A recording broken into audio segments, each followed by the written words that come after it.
PDI Perjuangan sangat menghormati KPK. KPK punya misi mulia untuk memberantas korupsi dan menegakkan akhlak bangsa.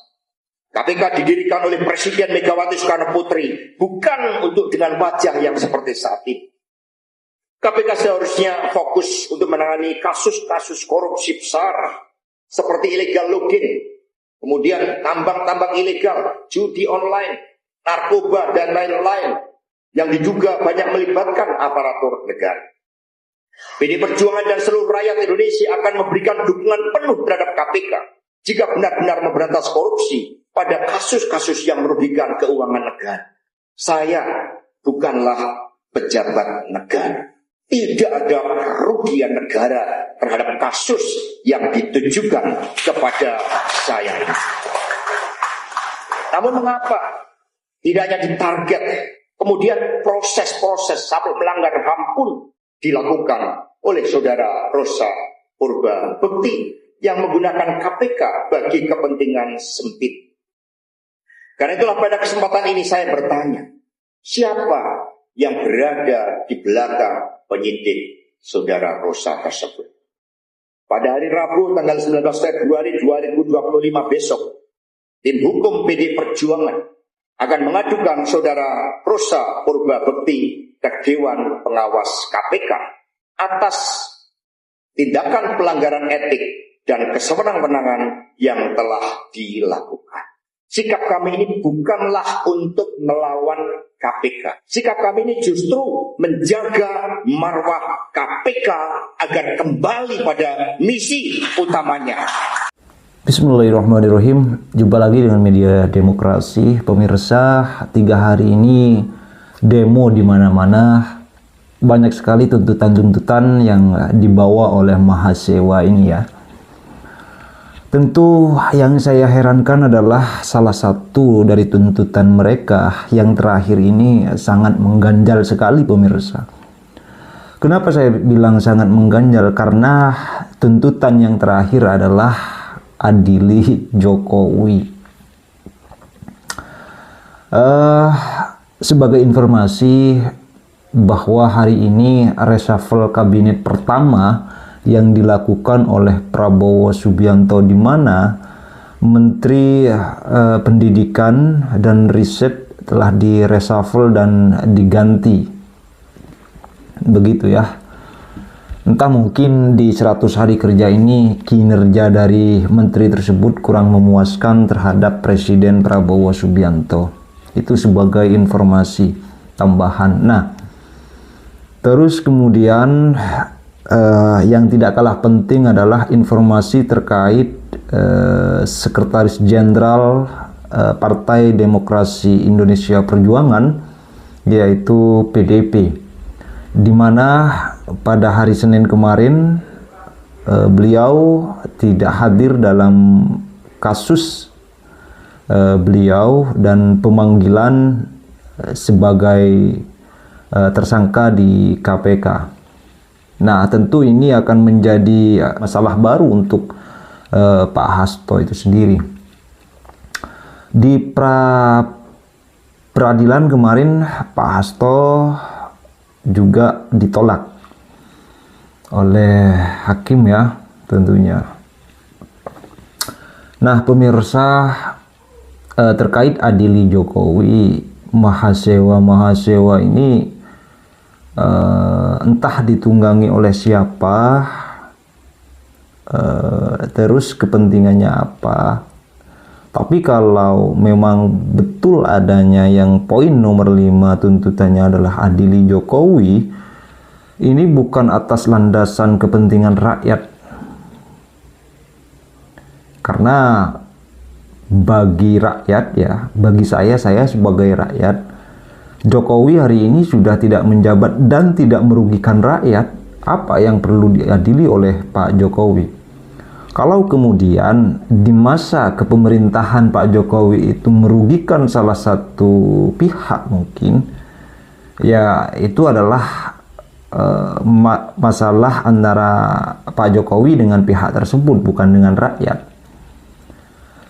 Dan ketika dibenturkan dengan rakyat, kita ketahui bersama bahwa indeks kepuasan dari masyarakat, dari rakyat Indonesia itu terhadap kinerjanya Pak Jokowi waktu itu sangat puas sekali. Nah, kalau tuntutan nomor 5 adili Jokowi, tentu ini menjadi masalah baru ya, karena bukan tempatnya. Nah, oke pemirsa, hiruk pikuk yang terjadi di negeri ini, kalau berbicara persoalan negara, tentu ini adalah persoalan semua rakyat, persoalan semua pejabat negara. Kita tidak bisa munafik terhadap seseorang, apalagi salah satu pemimpin yang pernah menjabat sebagai kepala negara ya. Salah satu contohnya kepada Pak Jokowi.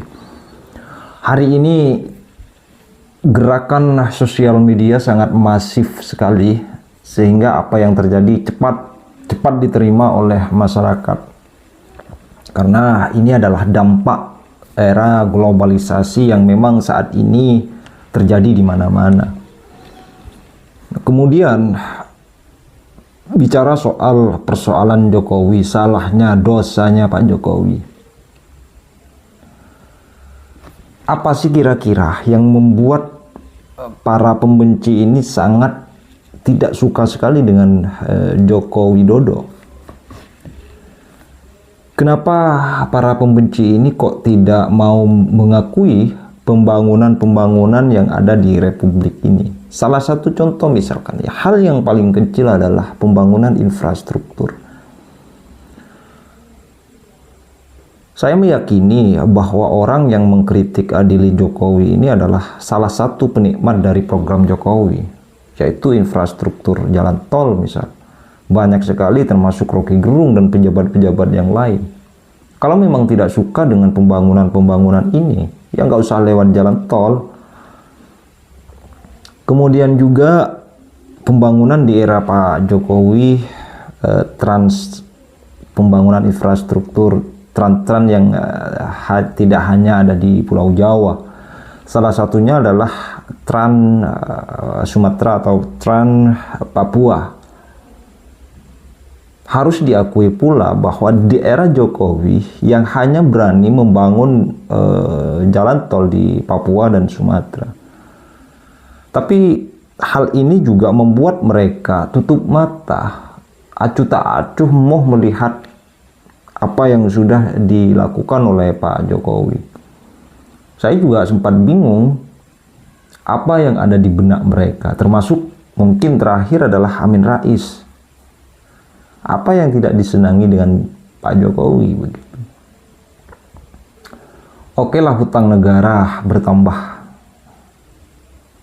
Dari eranya Pak Jokowi hutang negara bertambah. Saya rasa kalau persoalan hutang negara dari masa Pak Harto transisi ke pemimpin yang baru, itu hutang negara juga bertambah.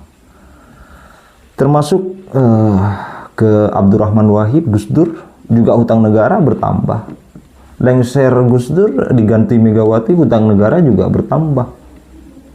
Dari Megawati ke SBY hutang negara juga bertambah. Jadi hutang negara bertambah bukan hanya ada di eranya Jokowi. Terus ada juga pertanyaan begini.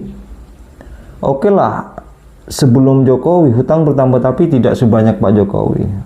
Pemirsa, kawan-kawan, sahabat-sahabat, teman-teman dimanapun, kenapa di eranya Jokowi itu 2 kali lipat dengan di era-era sebelumnya? Kita ketahui dolar pada waktu itu berapa? Jangan bandingkan era Pak Harto dengan era Pak Jokowi. Ketika era Pak Harto, uang 5.000 itu bisa dapat sapi.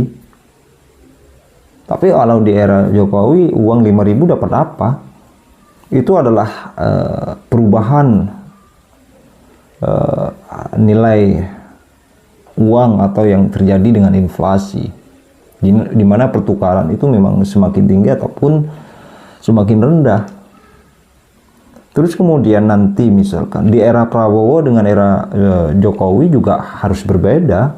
Kalaupun di era Pak Prabowo ini bertambah hutangnya, ya Karena nilai mata uang itu juga nilainya akan bertambah ataupun berkurang. Karena ini dampak terjadinya inflasi.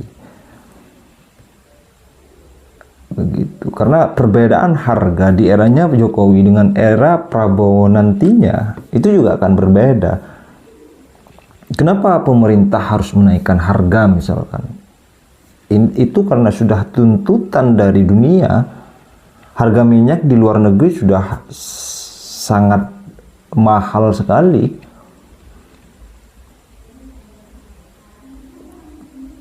Saya demikian ya, semoga bermanfaat apa yang saya jelaskan, dan semoga kasus dari Pak Hasto ini semoga cepat terselesaikan dan mendapatkan titik terang. Apapun itu pasti itu adalah hal yang terbaik untuk Pak Hasto dan PDIP itu sendiri. Kita masih bersama Prabowo Gibran, masih bersama rakyat yang demo. Ya semoga tuntutannya diterima lah. Tapi persoalan efisiensi anggaran sudahlah cukupi. Itu sudah nggak berdampak sama sekali sama rakyat itu. Terima kasih. Assalamualaikum warahmatullahi wabarakatuh.